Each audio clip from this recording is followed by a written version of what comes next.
Hello, everyone. Today we're going to begin with a scene that still feels too raw, too sharp to be just a memory. Imagine this with me. The hallway is quiet, the air cold enough to sting the skin, and I am sitting in the passenger seat of a car I thought would take me home. My husband, the man who once swore to walk beside me until the very end, leans toward me, presses a kiss on my forehead. Gentle, familiar, almost tender. And then he starts the engine. I don't know if you've ever felt the world shift beneath you without a sound. It's not an earthquake. It's not a storm. It's quieter, deadlier. The kind of silence that comes when you realize love has turned into something else. Something you can't quite name yet. I thought that kiss was reassurance. I thought it was comfort. But it was a farewell. The streetlights blurred through the window as the car rolled on. Familiar houses, corners I had walked past for decades, faded behind me like scenes in a film that wasn't mine anymore. My pulse pounded in my ears, but I stayed quiet. I wanted to believe I was going home. I wanted to believe the man I trusted was still the man I married. But with each mile, I felt it. The shift, the detour, the betrayal hiding beneath his steady hands on the wheel. So, before you get too comfortable, take a moment to like the video and subscribe. But only if you really like what I'm doing here. These stories aren't meant to be just words you listen to in passing. They are meant to settle in, to linger, to make you ask questions long after the screen goes dark. And while you're here, tell me in the comments, where are you watching from? And what time is it right now as you step into this story with me? Because tonight, time matters. Every second of that ride mattered. Every tick of the clock in my chest was a reminder. Something irreversible was happening. The car slowed. The road bent toward a building I had never entered but always feared. Its lights glared harshly, sterile and bright against the night. My stomach tightened. This wasn't a detour. This was a destination, my destination, and my husband's hands, still steady on the wheel, told me he had made this decision long before I realized it. I looked at him, searching for an explanation in the lines of his face, in the shadows beneath his eyes. He didn't look cruel. He didn't look angry. He looked resolved, as if this too was an act of love. But what kind of love ends with a locked door and strangers waiting on the other side? The kiss lingered like a ghost on my forehead. At first, I clung to it as proof that I still mattered. But the more I sat there, the more it burned. Not a symbol of care, but of closure. A punctuation mark at the end of a sentence I didn't know had been written. And that is where my story begins. Not at the altar where vows were exchanged, not in the warmth of family dinners, not even in the small betrayals that crept in like cracks in a foundation. No, my story begins here, under the glow of a parking lot light, with the taste of betrayal pressed gently against my skin. I suppose to understand why that kiss on my forehead cut so deep, we have to go back. Back to the days when promises felt like lifelines, when I believed words could build a world solid enough to live in forever. When I first met him, he was all laughter and confidence, the kind of man who filled a room just by walking into it. His voice had a warmth that made people lean closer, wanting to catch every word. And I was young, hungry for stability, hungry for someone to say, I choose you and I won't let go. Maybe that's why I overlooked the little things. Maybe that's why I believed him when he told me, more than once, you'll never be alone as long as I'm here. It sounded like a vow before we even stood at the altar. Our marriage, like so many others, began in the soft light of shared dreams.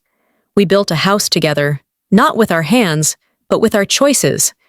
He worked long hours, proud of the paycheck he brought home. I balanced the checkbook, made sure the bills were paid, and kept the walls of our little home warm with food, laughter, and love. Nights were spent planning, imagining vacations we'd take, children we'd raise, and the old age we'd one day share. Back then, old age was just a concept, some faraway country we thought we'd travel to together, hand in hand. He would joke that he'd push my wheelchair down the sidewalk just so he could race me into the garden. I laughed, believing we'd still be us when the wrinkles came. I clung to every word, storing them away like a secret fortune. There's something intoxicating about promises in the early years. They sparkle, they dazzle, and they make you blind. He promised to take care of me if I ever got sick. He promised that no matter how hard things got, we would find our way through together. He promised me safety in a world that often felt like it had none to give. And I believed him. We raised our children with those promises woven into the very fabric of our days. Late-night fevers and early morning rushes to school were softened by teamwork. He held my hand in the delivery room, tears streaming down his face when our first child cried. He kissed my hair when exhaustion made me weep in the kitchen. Every gesture told me, "You are not alone." But even then, shadows were growing. You don't always notice the cracks in a foundation when the walls still stand tall.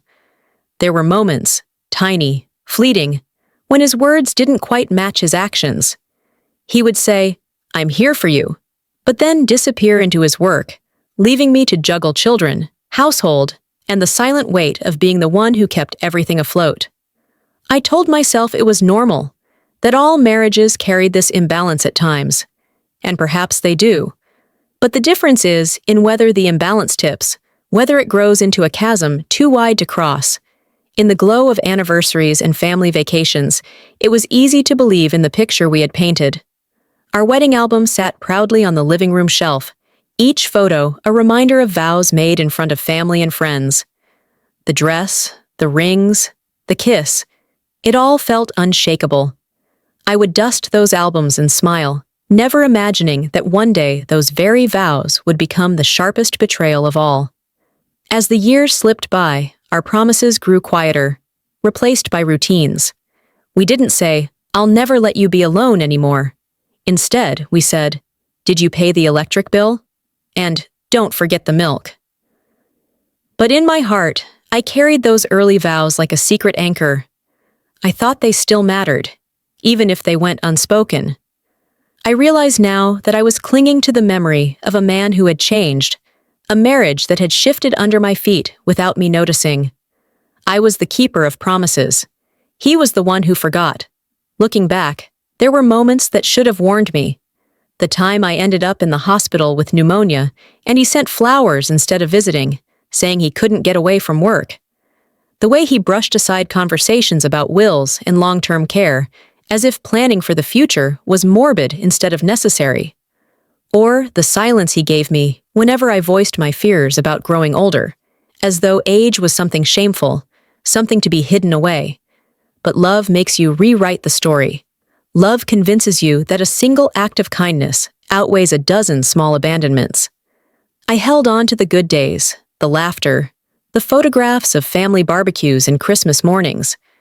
I told myself that those were the truth, and the shadows were just passing clouds.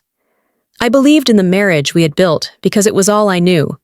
I couldn't imagine a world where the man who kissed me goodnight would one day kiss my forehead and drive me away. I couldn't imagine that promises could expire. And maybe that's the cruelest part. Promises don't usually shatter in a single moment.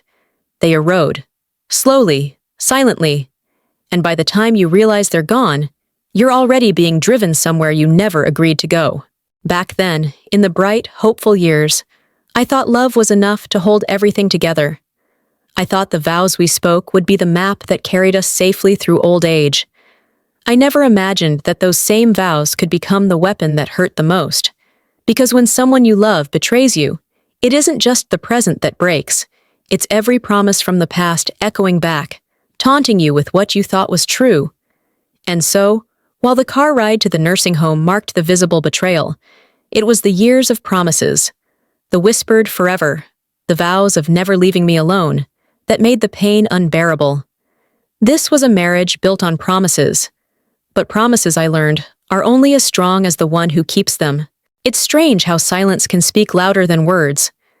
When I look back, I see it clearly now. The small cracks, the faint tremors that warned of something much larger to come. But in the moment, they felt insignificant. Like shadows flickering on a wall you don't want to look at too closely. Red flags rarely arrive waving boldly in your face. No, they slip in quietly, disguised as everyday inconveniences, overlooked habits, or moments you dismiss because love teaches you to forgive before you even know you're forgiving. At first, it was the way he stopped listening. I used to be able to tell him anything, my worries, my little victories, even the mundane details of my day, and he would nod, add his thoughts, laugh in the right places. But slowly, almost imperceptibly, his attention wandered elsewhere. His eyes stayed on the newspaper or the television when I spoke. His responses grew shorter, clipped, as though my words were things to endure rather than invitations to connect. Uh-huh. Yeah. Sure.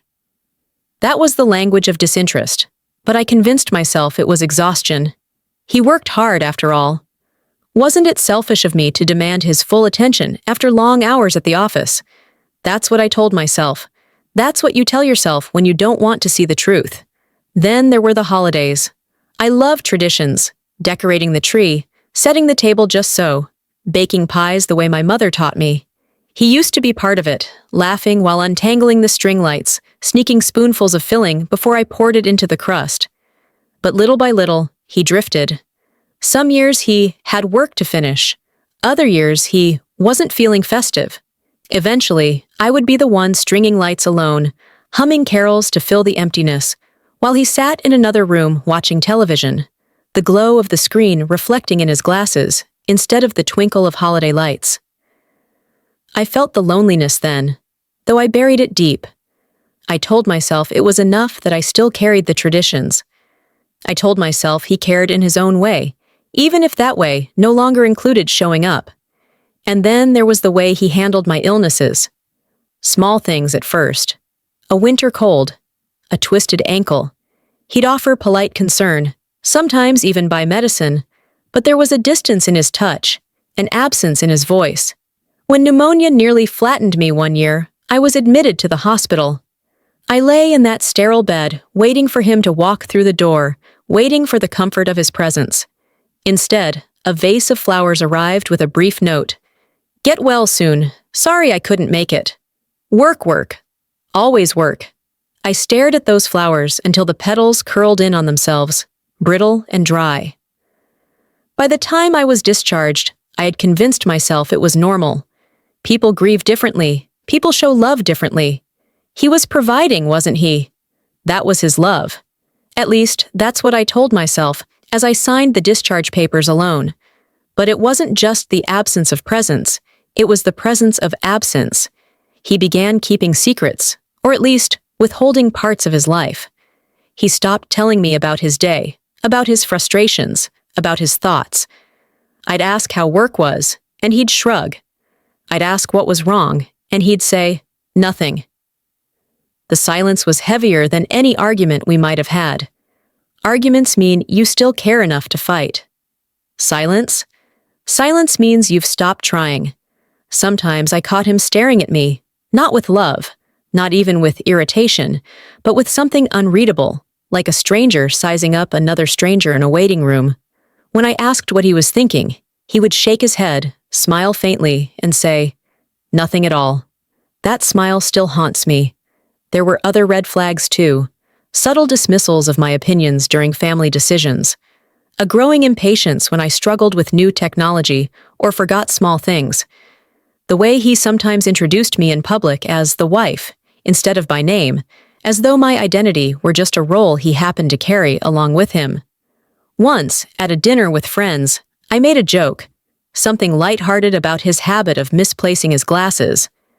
Everyone laughed, but his face stiffened. Later that night, he told me coldly, "Don't embarrass me like that again."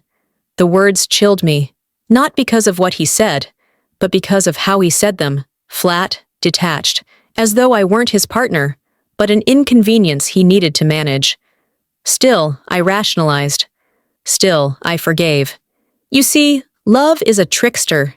It convinces you that patience will fix everything, that if you give enough, wait long enough, endure enough, things will return to the way they once were. So, I kept waiting for the man who promised I'd never be alone to reappear. But the truth is, he never left. He simply changed. Or maybe I changed. and the gap between us widened until we were two people living parallel lives in the same house, bound by history but separated by silence. The cruelest thing about red flags is that you usually recognize them too late.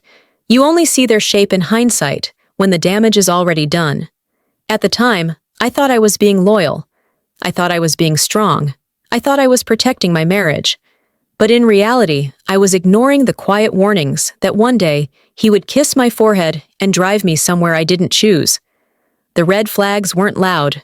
They weren't dramatic. They were whispers. And whispers are easy to dismiss until the day they become the truth you can't escape. There's a certain rhythm to giving, a beat that feels natural when you love someone. At first, it's effortless. You offer your time, your energy, your heart, because the joy on their face is enough reward. You don't count the hours, you don't measure the cost, you simply give, because that's what love has taught you to do. That's how it was for me, at least. From the earliest days of our marriage, I was the one who bent, who stretched, who filled in the spaces where something was missing. If the bills were tight, I found ways to cut corners, to stretch meals into 2 nights, to patch up clothes so they'd last just a little longer. If he came home tired, I made sure the house was quiet, the children occupied, dinner on the table. I thought of it as partnership, as carrying the load together. But as the years rolled by, I realized I was the one always adjusting. I was the one always giving ground. And he took. Not always maliciously, not always with intention, but consistently, steadily, as though it were the natural order of things. When our children were born, the imbalance deepened. Nights of broken sleep, mornings heavy with exhaustion. I carried them, while he left early for work, saying he had responsibilities too. And I believed him. I told myself it was true. He was working hard to provide. So I gave more. I gave my rest, my body, my freedom, my own ambitions. I remember once, when our daughter was just a baby, I had a fever so high I could barely stand. My body shook with chills, my skin burned with heat, but I still rocked her in my arms, whispering lullabies because he had said he couldn't miss his meeting. I told myself it was a small thing, that this was just what mothers did. But when the fever broke days later, leaving me drained and pale, I realized no one had noticed. No one had asked how I felt. The giving had gone unnoticed, swallowed into the background of expectation. And still, I kept giving. I gave money when he mishandled finances, patching up holes in the budget with quiet sacrifices of my own. I gave forgiveness when his words were sharp, convincing myself he was just stressed. I gave second chances, third chances, endless chances, because that's what love demanded. Over time, it wasn't just about him. Our children learned the rhythm too. Mom will help, mom will fix it, mom will pay. They didn't mean harm, they simply learned the pattern laid out before them. And I, wanting to be loved, wanting to be needed, reinforced it. I was the dependable one, the anchor, the giver. But giving without receiving is like pouring water into a well that has no bottom.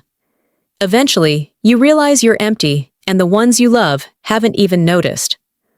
One Christmas, I remember clearly, I used the last of my savings to buy gifts for everyone. Nothing extravagant, but thoughtful things. Scarves I knew they'd wear, books I knew they'd love, toys that would light up my grandchildren's faces. I wrapped them carefully, with ribbons and tags. And when the paper was torn away, when the laughter filled the room, no one asked if I had received anything. No one even handed me a gift. It struck me then. I had become invisible. My giving was expected, not celebrated. My sacrifices had become the baseline, not the miracle. The hardest part was that I didn't stop. Even as I noticed, even as my heart ached, I continued to give. It was habit. It was identity. Who was I, if not the one who made everything easier for everyone else? But every gift, every dollar, every act of service chipped away at me. And in return, silence. Or worse, criticism. You shouldn't have done that. You didn't need to. Why can't you just relax? Relax. The word stung, because how could I relax when I was carrying everyone's weight? There was one day, I'll never forget it, when he came home with a new watch. Sleek, expensive, the kind of thing we had once agreed we couldn't afford. He showed it to me proudly, as though expecting admiration. And I smiled, because that's what I had trained myself to do. I smiled while wearing the same old coat for the 5th winter in a row, its lining fraying, its buttons loose. That night, as he slept soundly beside me, I lay awake staring at the ceiling, feeling the hollow echo of imbalance. I gave, and he took. I gave, and he forgot. I gave, and no one noticed. The human heart can endure much, but it cannot survive indefinitely without reciprocity. Giving is supposed to create connection, but without receiving, giving becomes erasure. You give so much of yourself that one day you look in the mirror and wonder where you've gone. I think that's why the ride to the nursing home hurt in ways words can't capture. It wasn't just the act of being left behind. It was the realization that after a lifetime of giving, my health, my time, my money, my love, there was nothing left that made me worthy in his eyes. My value had been used up. And yet, even now, a part of me wanted to defend him, to say he didn't mean it, to say he was tired, to say this is just what happens in marriages. But deep down, I knew better. I knew that the slow drip of imbalance had carved this canyon, and we were standing on opposite cliffs, unable to reach each other. I had given him everything. But love, as I learned too late, cannot survive on giving alone. It needs to be held, nurtured, returned. And when it isn't, the day will come when you realize your hands are empty, and the person you trusted most is ready to let you go without looking back. There's a saying people use, often with a laugh. Family is forever. They print it on plaques, embroider it onto pillows, write it in cards exchanged on holidays. But I've learned that forever is more fragile than we want to believe. Sometimes family drifts like smoke. Sometimes it disappears altogether. I didn't notice the distance at first. It crept in quietly, the way night falls, so gradual that you only realize the sky has gone dark when you can no longer see the horizon. My children grew up, as all children do, their lives expanding beyond the walls of our home. I told myself it was natural, even healthy, to see them building careers, raising families, creating circles that didn't always include me. But natural doesn't mean painless. Phone calls grew shorter. Sorry, Mom, I'm busy. Visits were postponed. We'll try for next month, okay? Holidays, once bursting with noise and laughter, became negotiations, compromises, or worse, cancellations. At first, I brushed it off. They had responsibilities. They were building their futures. I told myself I had raised them to be independent, and wasn't this proof that I'd succeeded? But late at night, in the quiet of the kitchen, I would set down the phone after another short call and feel the ache settle deep into my chest. Success shouldn't feel like abandonment. My friends drifted too, though for different reasons. Some moved away, chasing sunshine or grandchildren. Others simply faded into their own routines, too busy to keep up the lunches and long conversations we used to share. A few tried to reach out, but I, caught in the rhythm of giving to my husband and children, let the opportunities slip by. Maybe next week, I'd say, until the weeks turned into years. So it became just us, him and me.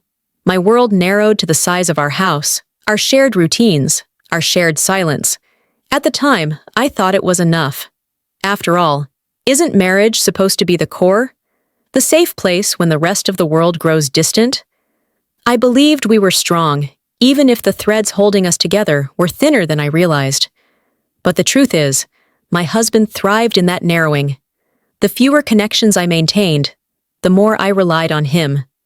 The more I relied on him, the easier it was for him to believe he was all I needed. And perhaps, in some corner of my heart, I believed it too. That dependence made me blind. When my daughter skipped Thanksgiving one year, choosing instead to spend the holiday with her in-laws, I felt the sting. But my husband dismissed it. They're building their own traditions, he said. Don't make a fuss. When my son stopped returning my weekly calls, he shrugged. He's busy. You'll just worry him if you keep pressing. So I stopped pressing. I swallowed the loneliness, convinced myself that not asking for more was the same as being strong. But inside, I felt smaller. I remember one Christmas Eve in particular. The table was set, candles flickering, food hot and waiting. I had spent the day cooking, the house filled with scents of cinnamon and roasted meat, the kind of warmth that used to draw everyone close. I sat at that table with my husband, waiting for the doorbell to ring, for the sound of children tumbling in with coats and laughter. The clock ticked past 7, past 8. The food cooled. My husband carved the roast, silent except for the scrape of the knife against the plate.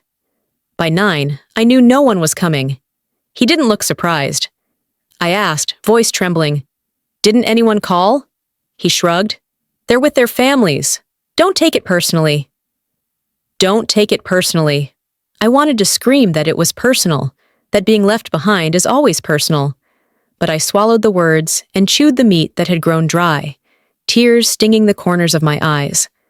That was the night I understood something I had been avoiding. I was no longer the center of my family's story. I had become a side character, the one they called when they needed babysitting, money, or advice.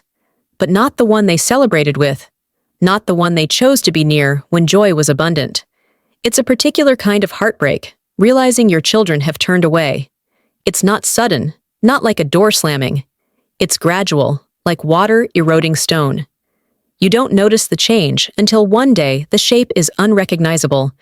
And my husband, my supposed partner, never pulled me back from the edge. Instead, he seemed almost relieved. With fewer people demanding my attention, I gave more of myself to him. My care, my time, my service. I told myself it was fine, that family disappears, but marriage remains. But here's the cruel twist. When the moment came, when I needed someone to stand by me, it wasn't marriage that remained. It was absence. I had poured everything into my children, my friends, my husband. I had given until there was nothing left to give, and one by one, they drifted away. Until only he remained, the man who, with one kiss on my forehead, reminded me that even he was never truly mine. Family, I learned too late, isn't always forever. Sometimes it disappears while you're still holding on, your hands emptying slowly until you realize you're alone. And that's why the betrayal hurt so much, not because it came from nowhere, but because it came after everyone else had already disappeared. He was the last one left, the last promise I clung to. And when he drove me away, it wasn't just him I lost. It was the last illusion that I wasn't already alone. It started with a pounding in my chest, a pulse that raced ahead of me like it wanted to leave my body behind. I was standing at the kitchen sink, rinsing a plate, when the edges of my vision blurred and the world tilted sideways. The plate slipped from my hands, shattering against the tile, and the sound echoed in the hollow quiet of the house. I pressed my palms to the counter, steadying myself, telling myself it was just fatigue, just one of those spells that come and go with age. But deep down, I knew. This was something more. That night, the pain settled behind my eyes like a storm gathering. I lay in bed, clutching the sheets, listening to the rhythm of my breath, and wondering if it would break. My husband slept beside me, his snores steady, unbothered, as though the storm didn't exist. I nudged him once, twice, whispering his name. "Something's wrong." He stirred, rubbed his eyes, and muttered, "It's the middle of the night. Try to sleep." Then he turned away, pulling the blanket higher over his shoulder. I stared at the ceiling, the shadows dancing across it from the streetlight outside. I thought about calling an ambulance myself, but my hands trembled too much to hold the phone. So I lay there, bargaining with my body, whispering, "Just let me make it to morning." When morning came, I collapsed on the bathroom floor. Cold tile against my cheek, the sound of my breath ragged and uneven. That was when he finally noticed. He stood in the doorway, his expression a mix of irritation and mild concern, like I had inconvenienced him. "You should have said something," he muttered, as though I hadn't been whispering his name just hours before. He dialed for help, his voice brisk, detached. When the ambulance arrived, I was lifted onto a stretcher, the paramedic's hands efficient and practiced. My husband stood back, arms crossed, as though he were simply a bystander waiting for the scene to end. In the hospital, the fluorescent lights hummed above me, the smell of antiseptic sharp in my nose. Machines beeped steadily, measuring what my body was struggling to maintain. A nurse asked for my emergency contact. "My husband," I whispered, my voice thin. She looked around, confused. He had left. "He said he'd be back later," she explained softly when I asked. Later? That word tasted bitter in my mouth. Later, as if my body had agreed to wait until his schedule was free. I tried to call my children. My hands shook as I pressed their names on the screen, each ring an eternity. Straight to voicemail.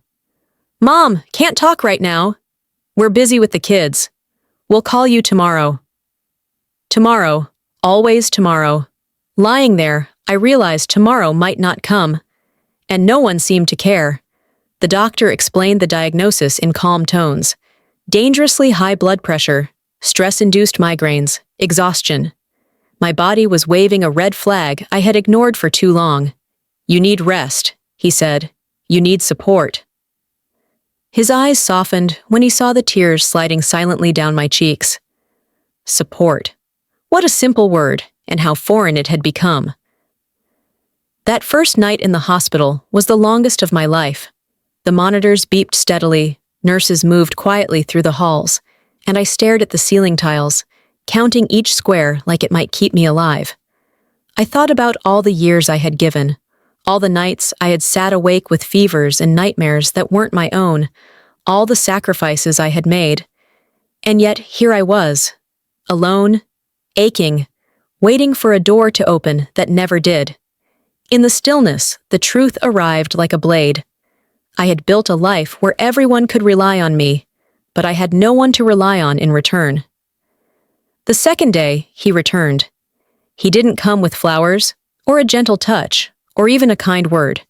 He came with forms, insurance papers, consent forms, documents to sign. He handed me a pen as though I were a clerk, not his wife lying in a hospital bed. "Just a few things we need to get sorted," he said, his tone flat. I signed, my hand trembling, the ink blurring where tears touched the page. Later, when the nurse asked if I had someone staying with me overnight, I shook my head. My husband had already gone home. He had things to take care of. I lay awake, the hospital room bathed in sterile light, the chair beside my bed empty. I imagined him in our bed, sleeping soundly, while I fought the weight of loneliness pressing against my chest. By the third day, I stopped calling my children. I stopped waiting for the sound of footsteps in the hallway, stopped hoping the door would swing open to reveal a familiar face. I realized that every unanswered call, every empty chair, was an answer in itself. The truth settled heavy in my bones. I was not their priority. I was not his priority. And in that realization, a strange clarity emerged. The storm in my body was not just illness. It was grief. Grief for the years I had given. Grief for the love I thought unshakable. Grief for the family I had believed was forever. The hospital bed became a mirror, reflecting back not just my failing health, but the truth of my life. And the reflection was devastating. Because lying there, hooked to machines, I finally understood. I could collapse. I could vanish. I could die. And the world I had carried on my back would keep moving, untouched, unbothered. If the hospital bed was where I realized I was alone, the paperwork was where I understood just how deep that aloneness went. Love, it seems, doesn't vanish with a dramatic goodbye. It erodes in the fine print of signatures, in the shuffle of papers slid across a table. It began with a clipboard. The nurse walked in, her shoes squeaking softly against the linoleum floor, her face composed but sympathetic. "We'll need your spouse to sign these," she said, placing the documents beside my bed. I looked at the stack, pages filled with small print, boxes to check, lines waiting for ink. My eyes blurred, not from illness this time, but from the realization that I was no longer trusted to decide for myself. When he arrived, he didn't sit by my side or ask how I was feeling. He went straight for the clipboard, scanning the documents with quick efficiency. His pen moved steadily, his name flowing across the pages like it had always belonged there. He didn't look at me. He didn't ask. He just signed. In that moment, I felt a shift. This wasn't care. This was control. The first papers were hospital-related. Consents, waivers, agreements for extended care. But then came others. Insurance adjustments, bank account authorizations, conversations whispered between him and the doctor when they thought I was too groggy to hear. Each page was a brick in a wall being built around me, a wall that separated me from the life I had spent decades creating. I asked him weakly, "What are you signing?" "Don't worry about it," he said, his voice calm, almost patronizing. "I'm just making sure everything is taken care of." Taken care of. Two words that should have comforted me, but instead felt like a noose tightening around my neck. When I insisted on reading the documents myself, he sighed heavily, as though I were being difficult. "You don't need to stress over this," he said, sliding the papers back onto the clipboard before I could reach them. "You should be resting." Resting. That's what he wanted me to do. Rest while he rearranged the scaffolding of my life. Rest while he decided what was best for me. Rest while he signed away pieces of my independence with every stroke of his pen. Later that day, I overheard him speaking with the hospital administrator. His voice was low, professional, almost businesslike. "Yes, long-term care is probably the best option," he said. "She's not managing well at home anymore." Long-term care. The words made my stomach twist. He wasn't just thinking about my recovery. He was planning my removal. That night, when the room was dark, except for the steady glow of the monitors, I lay awake, replaying his words. Not managing well at home. The phrase echoed in my ears, stripping me of dignity. I had been managing, maybe not perfectly, maybe not as easily as in the past, but the house had still run, the meals had still been cooked, the bills had still been paid. And yet, in a handful of words, he had erased all of it, reducing me to a burden to be outsourced. I realized then that betrayal isn't always loud. Sometimes it's written in neat cursive, initialed at the bottom of a page, notarized in an office you'll never see. Sometimes betrayal is dressed as responsibility. A week later, I was discharged. He came to pick me up, papers in hand, and told me we needed to make a few more arrangements. His tone was soothing, rehearsed, like someone calming a child before bedtime. I wanted to scream that I wasn't a child, that my life was mine, but my voice caught in my throat, drowned by exhaustion. The next stop wasn't home. It was a lawyer's office. I remember the waiting room, polished wood, the faint smell of leather, magazines neatly stacked on the coffee table. My husband filled out forms while I sat in a chair too soft to be comforting, my heart hammering. When we were called in, the lawyer spoke directly to him, barely glancing at me. They discussed trusts, powers of attorney, care directives. Occasionally, a question was directed my way, but it was framed as though I were merely a formality, an obstacle to be acknowledged before being brushed aside. "Just sign here," my husband said gently, sliding the papers toward me. His hand guided the pen into mine, as though I were incapable of making the decision myself. And I signed. I signed because I was tired. I signed because I was afraid. I signed because I thought maybe this was love. Maybe this was what care looked like when bodies grew frail and years grew heavy. But as my name scratched across the page, I felt a piece of myself slip away. Afterward, in the car, I asked him, "What did I just sign?" He squeezed my hand and said, "Peace of mind." For both of us. But my mind was anything but peaceful.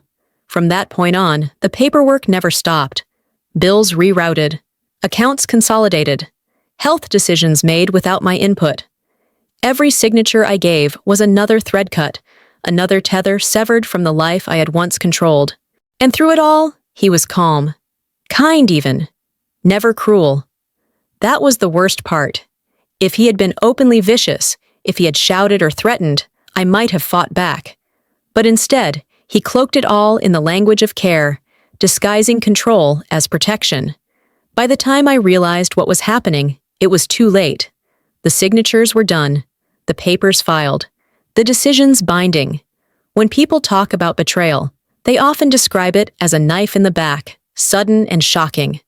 But for me, betrayal came with a pen in my hand and his voice telling me, "It's for your own good." Looking back, I wish I had resisted. I wish I had read every line, asked every question, demanded every answer. But I didn't. I let him lead me, and in doing so, I walked willingly into my own erasure. The kiss on my forehead, the drive to the nursing home, that was the final act. But it was here, in the shuffle of papers and signatures, that the betrayal became real. Because love should protect, love should empower, and when it doesn't, when it disguises itself in contracts and signatures, it stops being love at all. The day he suggested the nursing home, it wasn't framed as abandonment. No, it was dressed up as concern, as love, as doing what's best for you, Mom. That's the cruelest part of betrayal. It rarely announces itself honestly. It arrives with a smile, with gentle words, with the illusion of kindness. I remember sitting in the living room, a blanket pulled over my knees, my body still sore from a fall the week before. He sat across from me, his phone buzzing on the coffee table every few minutes, his eyes flicking toward it like a magnet. And then, with a voice carefully measured, he said, "Mom, I think it's time we talked about options." Options. As though my life could be neatly sorted into a folder and filed away. "You've been struggling," he continued, his tone soft but distant, like a doctor delivering a diagnosis he didn't want to give. "And I just don't think it's safe for you to be here alone anymore. You deserve proper care." Proper care. The words stung because they implied I hadn't been caring for myself all along, that I had somehow failed in the very thing I had spent decades perfecting: survival. I tried to argue. "I'm fine here," I said, forcing a smile that didn't reach my eyes. "This is my home. I know every corner, every creak in the floorboards. I'll be okay." But he shook his head, already decided. "It's not about being okay, Mom. It's about being safe. What if something worse happens? What if you fall again and can't get up? You need people around who can help you. This way, I'll know you're looked after." This way, I thought bitterly, you won't have to look after me yourself. Still, I let the conversation slide, convincing myself it was just talk. He wouldn't really mean it. He wouldn't really take the one thing I had left, my home, my independence. But the following week, he returned with brochures. Glossy pamphlets with smiling elderly people playing bingo, eating neatly portioned meals, and walking through manicured gardens. He laid them out on the table as though he were showing me vacation options. "Look," he said brightly, "they have activities. A library, even exercise classes. You'd meet people. You wouldn't be alone." Wouldn't be alone. The irony made me want to laugh and cry at the same time. As if I wanted strangers to replace the family I had spent my life building. I resisted for weeks. Every time he brought it up, I told him no. I said I could manage, that I had neighbors, that I wasn't ready. But my words were drowned out by his persistence, his certainty that he knew better. And then came the breaking point. I had another fall, this one worse than before. I was reaching for a pan on the top shelf when my knees gave out. I landed hard, the pain radiating through my body like fire. I lay there for hours, too weak to pull myself up, until finally Mrs. Green, my neighbor, heard me calling faintly through the open window. She rushed in, helped me to the couch, and scolded me for being alone. When my son arrived later, his face pale with shock, I thought for a moment I saw the boy he used to be, the one who once clutched my hand and promised never to leave me. But the softness faded quickly, replaced by determination. "That's it," he said firmly. "We're not waiting anymore. I'm moving you into a home. You need care I can't give." I wanted to scream that I didn't need strangers. I needed him. I wanted to beg him to remember the nights I sat up with him through fevers, the mornings I went without food so he could eat, the years I gave without asking for anything in return. But the words caught in my throat, swallowed by the knowledge that he had already made up his mind. The next week, he drove me there. The building looked pleasant enough from the outside. Red brick, white trim, flower beds carefully arranged. Inside, the air smelled faintly of disinfectant and overcooked vegetables. A nurse greeted us with a practiced smile, her tone cheerful but rehearsed, as though she had delivered the same welcome speech 1,000 times. "This will be good for you, Mom," he said, patting my hand. "You'll be safe here. You'll have people around all the time. It's just until we figure things out." Just until. 2 words that dangled like bait, even as I knew they were a lie. He stayed long enough to fill out paperwork, long enough to make sure I was settled in the small, sterile room with its narrow bed and single dresser. He hugged me, quick and perfunctory, and promised he'd be back in a few days. And then he left. I sat on the bed, the silence pressing in, and realized with a hollow ache that I wasn't coming home again. My house, my memories, my independence, they were already gone. That was the day I stopped being a mother in his eyes. I became something else, a responsibility to be managed, a task to be delegated. Not a person, not the woman who had raised him, but an obligation. And obligations, I learned, are easier to discard than to cherish. Inside, the air was cold and sterile. The walls painted in neutral tones, meant to soothe, but instead felt suffocating. A receptionist smiled politely, sliding more papers across the counter. He signed without hesitation, his pen gliding as smoothly as ever. "Is this permanent?" I whispered, my voice barely audible. He didn't look at me. "We'll see how it goes." But I knew, we both knew. That car ride, short and quiet, had been my crossing. I had left behind not just a house, but a life, a role, an identity. I was no longer a wife in the way I had once been, no longer the mother at the center of family gatherings, no longer the woman who gave and gave until there was nothing left. I had become cargo, delivered from one place to another. And though the ride was only 30 minutes long, it stretched into eternity in my memory, each second etched with the clarity of betrayal. Because love doesn't end with slammed doors or broken vows alone. Sometimes it ends with a car ride, a kiss on the forehead, and the realization that you've been driven away from everything you thought was home. The first night was the hardest. When the doors closed behind me, the sound echoed like a verdict. I shuffled forward, guided by a nurse whose name I immediately forgot, though she smiled kindly enough. Her hand was firm on my arm, steadying me as though she knew how unsteady my spirit was. My husband trailed just behind, his footsteps measured, his presence looming in a way that felt both protective and suffocating. The hall stretched long, its fluorescent lights buzzing faintly overhead. Doors lined both sides, identical, each leading into a room that looked like the last. It felt less like a place of healing, and more like a corridor where lives were filed away, room by room, until no one remembered the names. The nurse opened a door halfway down. "This will be your room," she said cheerfully, as though she were presenting me with a hotel suite. But inside, the room was stark. A twin bed with crisp sheets, a nightstand, a chair, a closet barely large enough to hold a week's worth of clothes. The walls were painted a pale beige that reminded me of diluted coffee, and the air smelled faintly of disinfectant. I stood frozen in the doorway, clutching my bag. This wasn't home. This wasn't even close. My husband stepped past me, set my bag on the bed, and turned to leave. Just like that. No words of comfort, no assurances that this was temporary. He kissed my forehead again, the same mechanical tenderness as before, and murmured, "You'll be fine." Then he walked out.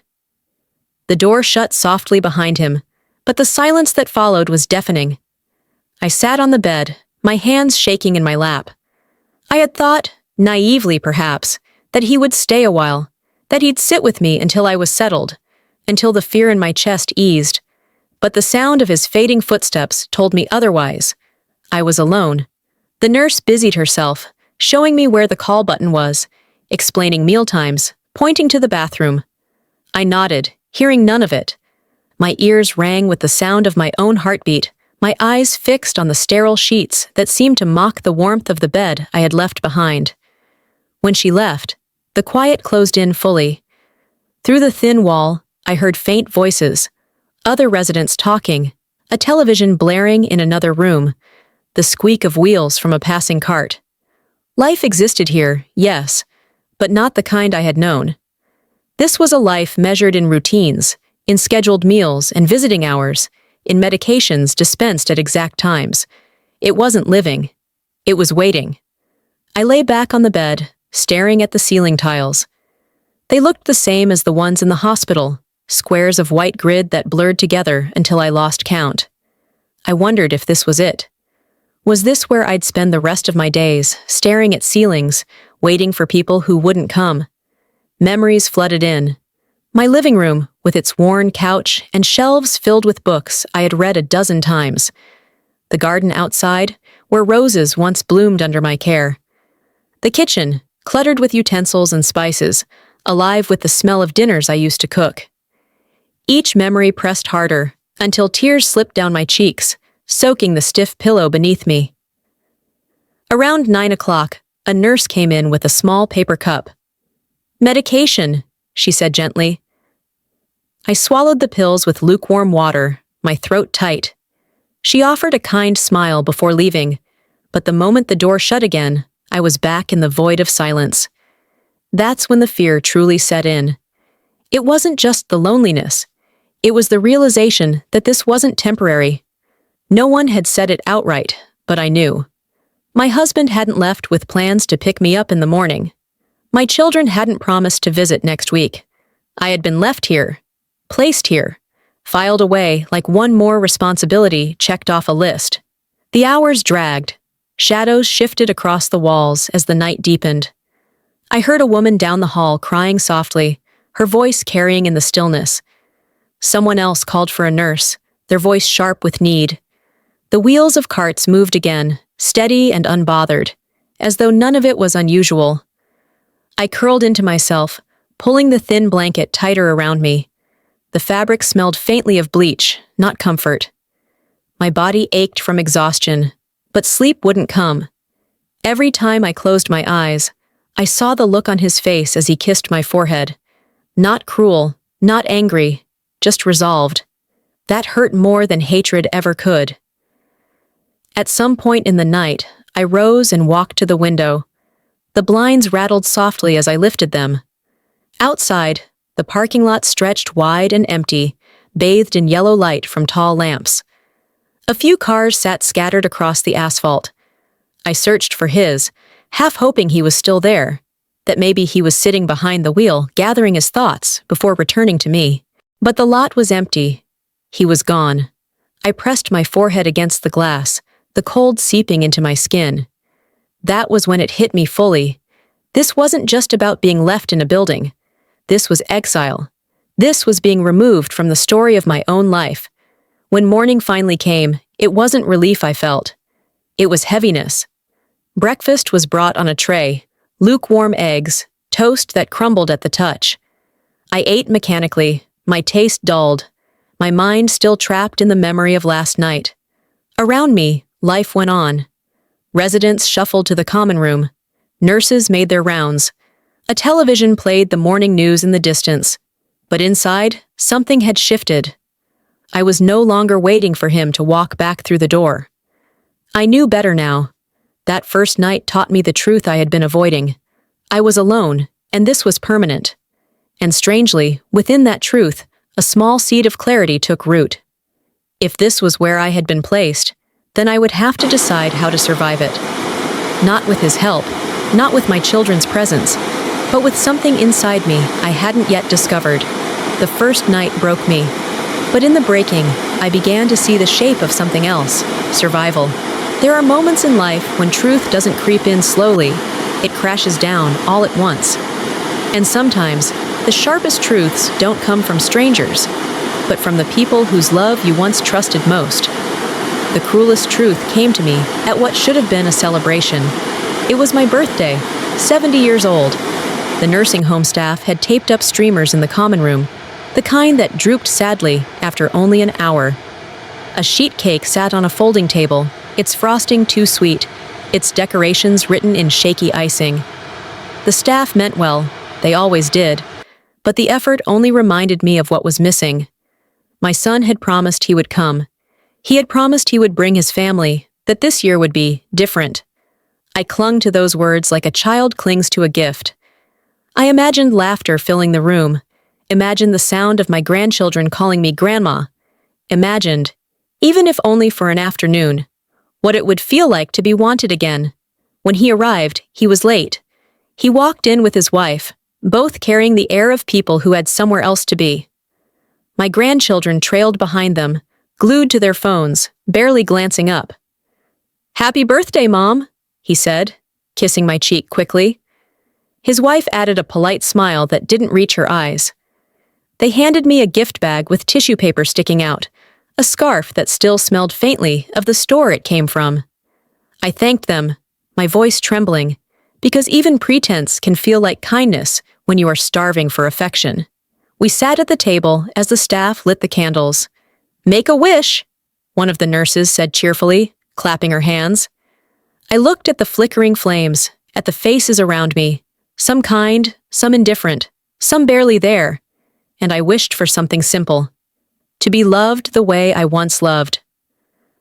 I blew out the candles, and the room filled with polite applause. The staff soon drifted back to their duties, leaving me with my family. That was when the conversation turned. It started innocently enough. My son talking about work, my daughter-in-law chatting about their children's busy schedules. But then, as though I wasn't even in the room, her tone shifted. "You know," she said, swirling her drink, "these places aren't cheap. We should really think about the long-term costs." I froze. My son nodded. "Yeah, I know. But what choice do we have? She can't live alone, and we can't take her in, not with the kids. It's just not realistic." Not realistic. The words cut like glass. I wanted to shout, "I am sitting right here. I can hear you." But my voice felt trapped in my chest, strangled by disbelief. His wife leaned closer to him, lowering her voice only slightly. "Sometimes I wonder if she even realizes how much of a burden this is. Do you know how much we could be saving if—" She stopped when she saw my face. For a moment, guilt flickered across her eyes. But it passed quickly, replaced by annoyance, as though my pain was an inconvenience. I sat there silent, my hands trembling in my lap. My son glanced at me briefly, then away, as if the weight of my gaze was too much to bear. "Mom," he said, his tone flat, "don't take it the wrong way. We're just being practical. We're trying to plan ahead." Plan ahead. Another phrase that disguised cruelty as reason. In that moment, something shattered inside me. I realized that, in his eyes, I wasn't a mother anymore. I wasn't the woman who raised him, who gave up everything to keep him fed, clothed, and safe. I was an expense, a line item in his budget, a responsibility he wished he could erase. I tried to smile, tried to mask the storm inside me. I thanked them for the scarf again, slicing a piece of cake with hands that shook. The frosting stuck to my throat, too sweet, too heavy. Each bite felt like swallowing stones. The rest of the afternoon passed in a blur.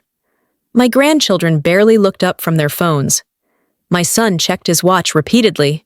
My daughter-in-law scrolled through emails. And I sat there, surrounded by the very people I once thought were my world, feeling more alone than I had ever felt in my life. When they finally stood to leave, my son hugged me quickly. "We'll visit soon," he said. The same empty promise as always. His wife gave me a half smile, already reaching for her purse. My grandchildren mumbled goodbyes, their eyes never leaving their screens. And then they were gone. The silence that followed was deafening. I sat in the common room, staring at the sagging streamers, the half-eaten cake, the empty chairs. My wish from earlier still echoed in my mind, to be loved the way I once loved. But the truth was undeniable. That wish would never come true. That was the cruel celebration. The day I understood, fully and without illusion, that my son no longer saw me as a person, that my love, my sacrifices, my years of devotion had been reduced to numbers on a ledger.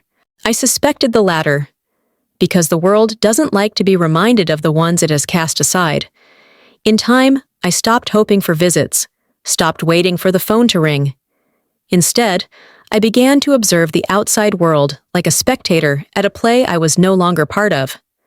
I heard about weddings, births, promotions, all the milestones of life, through whispers, secondhand news, or the glow of someone else's phone screen. The realization sank in deeper with every passing season. I had been written out of their story. The outside world had moved on. And now, all I could do was learn how to live in the stillness it left behind. Survival doesn't always arrive like a thunderclap. Sometimes it tiptoes in quietly, disguised as the smallest decisions, choosing to rise from bed, choosing to eat even when food tastes like nothing, choosing to take one more step even when the weight of loneliness drags you down. That's how it began for me. Not with a grand plan, not with courage blazing in my chest, but with one choice after another. The first choice was to get out of bed. After days of lying still, staring at the beige walls, and listening to the hum of machines, I forced myself to swing my legs over the side of the mattress. My body resisted, stiff and sore, but I placed my feet on the cold tile anyway. It was such a small act, yet it felt monumental. I was still here. I could still move. I could still decide. The next choice was to walk down the hall. The corridor stretched long, lined with identical doors, but with each step I began to notice details I had overlooked in my grief. The framed pictures of landscapes, generic perhaps, but soft enough to soothe tired eyes. The way the staff greeted each resident by name, even when the residents didn't respond. The faint scent of coffee drifting from the dining room in the morning. Small details, but they reminded me that life still existed beyond my pain. Meals became another battlefield. At first, I pushed food around on my tray, appetite dulled by sorrow. But one afternoon, I forced myself to take slow bites of the soup, savoring the warmth as it slid down my throat. It wasn't my cooking, it wasn't the flavors of home, but it kept me alive. And staying alive became, slowly, my mission. I began making lists. At night, when the loneliness pressed in too tightly, I took the small notepad the nurse had left and scribbled words across the pages. At first, the lists were simple. Things I missed, things I regretted, things I wished I could change. But over time, they shifted. Lists of things I was grateful for, however small. Lists of things I could still do, read, write, walk, think. Lists of things I wanted to try before it was too late. The act of writing steadied me. My hands, once trembling, grew firmer with each line. I was claiming my voice again, even if only on paper. I also began watching the routines around me. The woman down the hall, who always hummed while knitting. The man in the corner, who shuffled a deck of cards every afternoon, even if no one joined his game. The nurses who moved briskly, but always paused to ask how we were. Everyone, in their own way, was surviving. If they could, then maybe I could too. It wasn't easy. Nights were still the hardest. Darkness seemed to amplify the silence, pressing against me until it felt suffocating. I often lay awake, replaying every memory, every betrayal, every moment I wished had gone differently. But even then, survival whispered, "Breathe. Just breathe. Get through the night, and morning will come." I discovered that survival also meant redefining myself. For years, my identity had been bound to others. Wife, mother, caretaker, provider.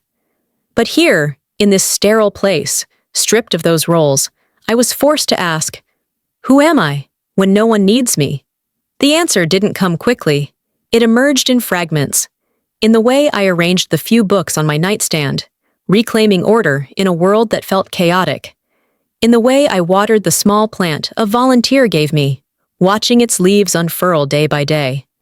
In the way I chose to sit by the window each afternoon, soaking in whatever sunlight spilled through the glass. These weren't grand acts, but they were mine. They belonged to me. Slowly, I began to carve out a rhythm. Morning walks down the hall, afternoon journaling, evenings by the window, small rituals that gave shape to days that otherwise blurred together. Survival, I learned, is about building scaffolding strong enough to hold you steady, even when the foundation beneath you has crumbled. There were moments, of course, when despair surged back. Days when I watched other residents receive visits from smiling families, their rooms filled with laughter and fresh flowers, while mine remained empty. On those days, I had to remind myself, I cannot control who shows up for me. I can only control how I show up for myself. It became a mantra. I can't control them. I can control me. I started to notice changes within myself. My back straightened when I walked. My voice grew steadier when I spoke to the staff. I found myself smiling, occasionally, at a joke told by another resident or a story shared in passing. These weren't miracles. They were survival. Proof that even in abandonment, life could be pieced together, one fragile thread at a time. I realized then that survival isn't about triumph. It's not about reclaiming everything you've lost. It's about choosing to exist, choosing to matter, even when the world insists you don't. The day I fully understood this was when I looked in the mirror and saw myself not as a victim, but as a survivor. My hair was thinner, my face more lined, my body weaker, but my eyes still held light. Not the same light as before, perhaps dimmer, but steady. And steady was enough. For the first time in a long time, I whispered to my reflection, I am still here. That night, as I lay in bed, the silence didn't feel quite as heavy. The darkness didn't feel quite as suffocating, because survival had begun to carve its place inside me. And though the outside world had moved on without me, though my family had disappeared into their own lives, though my husband had driven me here and never looked back, I had not disappeared. Not yet. Survival had found me, and I was learning, slowly, how to let it stay.